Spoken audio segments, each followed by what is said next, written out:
Everyone, welcome back to the channel. So आज हम unit 1 के सेकंड पार्ट पर पहुंच गए हैं और आज इस वीडियो में हम डिमांड टॉपिक को कवर करेंगे। सो देखिए, सबसे पहले from economics point of view, demand is a quantity of a commodity which a consumer is willing to buy at a given price and at a given period of time. उसके बाद देखो, एक साथ समझाऊंगी। Demand is a desire backed by the ability to buy and willingness to pay. देखो, demand का मतलब क्या होता है कि हम किसी पर्टिकुलर कमोडिटी को बाय करना चाहते हैं, उसकी एक स्पेसिफिक क्वांटिटी को अब बाय करना चाहते हैं। वो हो गई हमारी विलिंगनेस।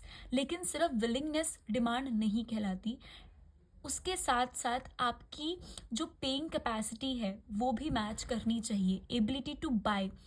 जब आपने जो डिमांड करा है, आपकी ने जो क्वांटिटी आप चाहते हैं वो आप बाय भी कर सकें, और जब आप वो चाहते भी हो बाय करना, तब जाके वो कंबाइनली डिमांड कहलाता है। Demand is a desire backed by the ability to buy, कि आप उसको खरीद सकते हो, एंड विलिंगनेस टू पे, और आप चाहते भी हो उस पर खर्च करना, तब जाके वो चीज़ आपकी डिमांड कहलाती है। तो दो चीज़ें हमेशा याद रखें, विलिंगनेस टू पे एंड एबिलिटी टू बाय। उसके बाद देखिए इंडिविजुअल डिमांड।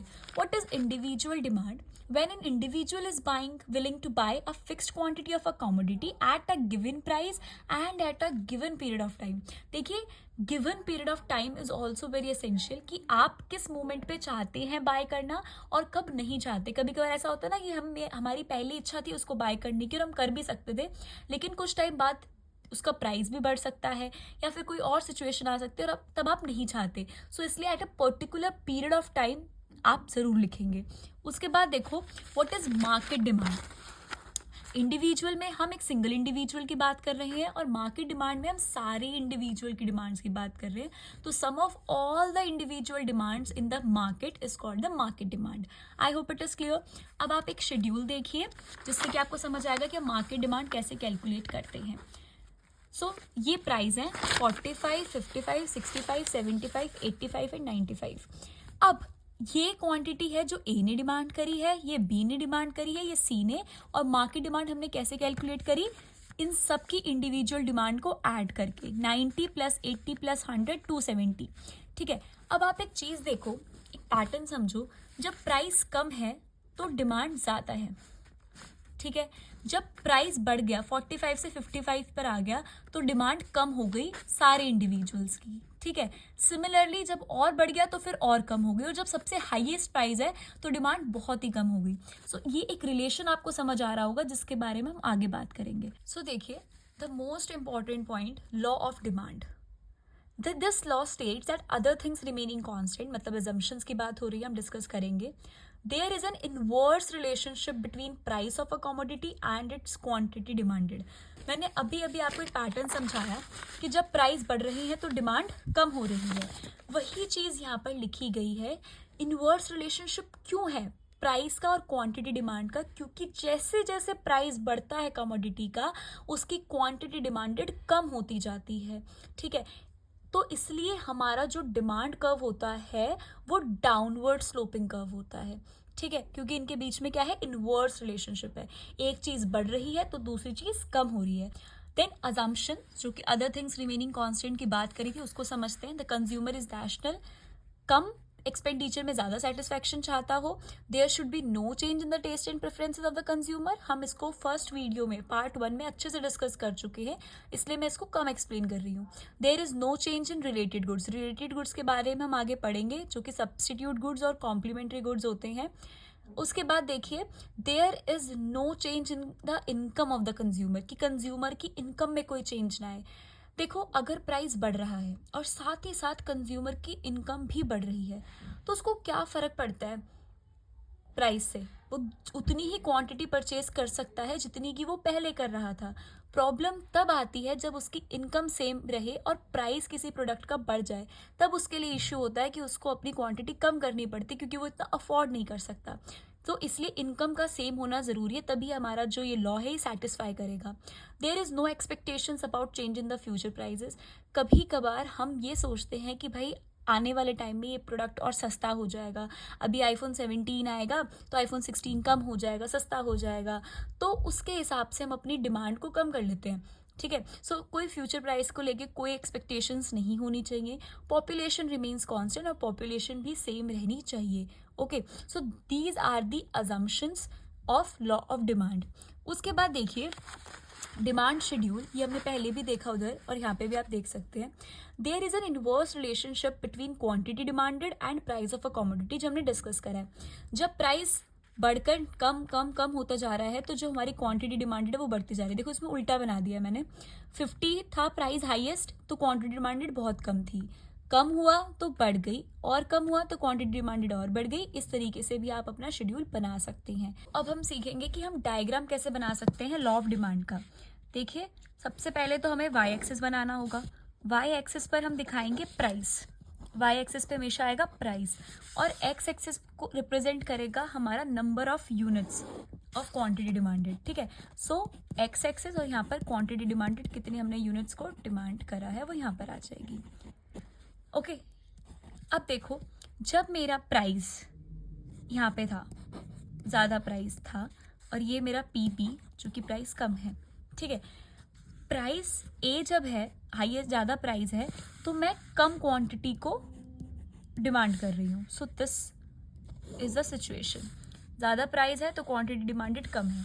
अब प्राइस कम हो गया, यहाँ से प्राइस यहाँ पर आ गया, प्राइस कम हो गया, सो अब मैं ज़्यादा क्वांटिटी को डिमांड करूँगी, तो मेरा ये यहाँ से बढ़कर ज़्यादा क्वांटिटी पे आ जाएगा, जो कि मान लो यहाँ पे मेरा क्यू बी है।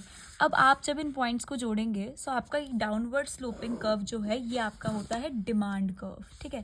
So this is your demand curve, और देखो ये डाउनवर्ड स्लोपिंग कर्व है, ठीक है। सो इस तरीके से आप अपने डायग्राम को अच्छे से बना सकते हैं। क्यू ए से बढ़कर यहाँ पर आ गया। अब आप कैसे इसको एक्सप्लेन करेंगे वो यहाँ पे देखिए। In this diagram, x-axis represents quantity demanded and y-axis represents price of its commodity. When we move from point A to B, price of the commodity falls from PA to PB. PA से PB पे fall हुआ, और and quantity demanded rises from QA to QB. उसके बाद देखिए exceptions. कुछ exceptions भी होते हैं लॉ ऑफ डिमांड में, हर एक लॉ में कुछ ना कुछ exceptions होते हैं। So first one is essential goods. देखो नमक हो गया, मेडिसिन हो गई, ये कुछ चीज़ें ऐसी हैं बेशक इनके प्राइस कितने भी बढ़ जाएं, आप इनके कंजप्शन को कम नहीं कर सकते बिकॉज ये एसेंशियल चीज़ें हैं। उससे पहले एक रह गया ग्रिफिन गुड्स। ग्रिफिन गुड्स क्या होते हैं? इन्फीरियर गुड्स होते हैं, जो कि लो क्वालिटी, पुअर क्वालिटी के होते हैं। अगर इसके प्राइस ही बढ़ गए तो कंज्यूमर इसकी कंजप्शन को कम कैसे कर सकता है? आप खुद सोचिए, सुपीरियर गुड्स को तो वो परचेज कर ही नहीं सकता, उसके पास सिर्फ ऑप्शन ग्रिफिन गुड्स का ही है, ठीक है, जो कि इन्फीरियर गुड्स हैं, लो क्वालिटी के हैं। अगर इसका प्राइस बढ़ भी गया तो वो फिर भी इसी की कंजप्शन को ही इंक्रीज करेंगे, इसी को ही परचेज करेंगे, क्योंकि फिर भी they are cheaper than the superior goods, तो इनको कोई फ़र्क नहीं पड़ता, ठीक है। उसके बाद आता है habits and addiction. Habits and addiction में आता है लाइक स्मोकिंग, अल्कोहल। अगर किसी को इसकी आदत पड़ गई है बहुत बुरी वाली, तो बेशक इसके प्राइस तुम कितने भी रख लो, रात को उसने ठेके पर ही जाना है, ठीक है। सो ये चीज़ें देखनी पड़ती हैं। उसके बाद सीजन एंड क्लाइमेट। अगर गर्मी में आपने देखा होगा एसी के प्राइस बहुत बढ़ जाते हैं, लेकिन फिर भी लोग उसको परचेज करते हैं। क्यों? क्योंकि पता है भाई बहुत गर्मी है। तो सीजन और क्लाइमेट का भी एक एक्सेप्शन रहता है। डेमोन्स्ट्रेशन इफेक्ट, कॉपी करने वाले लोग, किसी किसी को आदत होती है कि दूसरों के कंजप्शन बिहेवियर को कॉपी करना, बेशक वो कितना भी महंगा क्यों ना हो और तुम इतना अफोर्ड भी नहीं कर पा रहे हो, फिर भी लोन लेकर या कैसे भी अरेंज करेंगे सिर्फ कॉपी करने के लिए। So these are the demonstration effect. Then future price changes.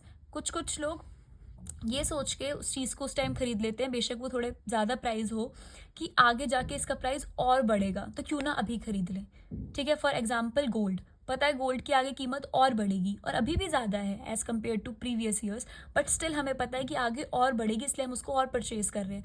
तो ये लॉ ऑफ डिमांड के अपोजिट जा रहा है, क्योंकि जब प्राइस बढ़ते हैं तो लॉ ऑफ डिमांड कहता है क्वांटिटी कम होती है, लेकिन हम इसकी जो परचेजिंग है, क्वांटिटी है उसकी, वो अभी भी ज़्यादा डिमांड कर रहे हैं। तो ये सारे हमारे एक्सेप्शंस हैं। What is related goods? अगर किसी भी एक गुड का प्राइस में थोड़ा सा भी चेंज आ रहा है तो दूसरे प्रोडक्ट की क्वांटिटी डिमांडेड में भी चेंज आएगा। रिलेशन है इनके बीच में। सबसे पहला था सब्स्टिट्यूट गुड्स। आप देखिए टी एंड कॉफ़ी ले लीजिए, ये दोनों एक दूसरे के सब्स्टिट्यूट हैं। अगर टी नहीं है तो चलो कॉफ़ी पिला दो, ऐसे वाली सिचुएशन आ जाती है। So goods which can be use in place of each other. आपको ये चीज़ समझ आती है? अगर टी का प्राइस बढ़ गया तो ऑफ कोर्स सी बात है कॉफ़ी की क्वांटिटी डिमांडेड इंक्रीज हो जाएगी, क्योंकि लोग कॉफ़ी पे स्विच कर देंगे क्योंकि ये सस्ती हो गई है। कॉम्प्लीमेंट्री गुड्स क्या होगा कि जो एक दूसरे के बिना नहीं यूज़ करे जा सकते।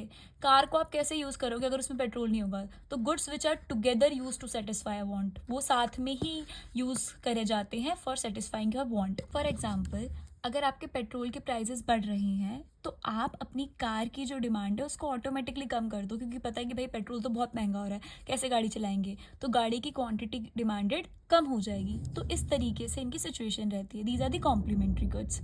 अब देखिए हमने इस वीडियो के अंदर कवर कर लिया है हमारा लॉ ऑफ डिमांड, और साथ ही साथ हमारे जो भी कंसेप्ट थे, की कंसेप्ट से डिमांड के, वो हमने अच्छे से कवर कर लिए, like individual demand, market demand, schedule, उसका डायग्राम, और लॉ ऑफ डिमांड के अजम्पशंस, उसके एक्सेप्शंस। सो इस वीडियो में इतना ही करते हैं। नेक्स्ट वीडियो में हम इलास्टिसिटी ऑफ डिमांड को कवर करेंगे, which is very important. I hope आपको ये वीडियो समझ आ गई हो, अच्छी लगी हो वीडियो, तो प्लीज़ चैनल को सब्सक्राइब करें, ज़्यादा से ज़्यादा शेयर करें, वीडियो को लाइक करें और कमेंट करना तो बिल्कुल भी ना भूलें।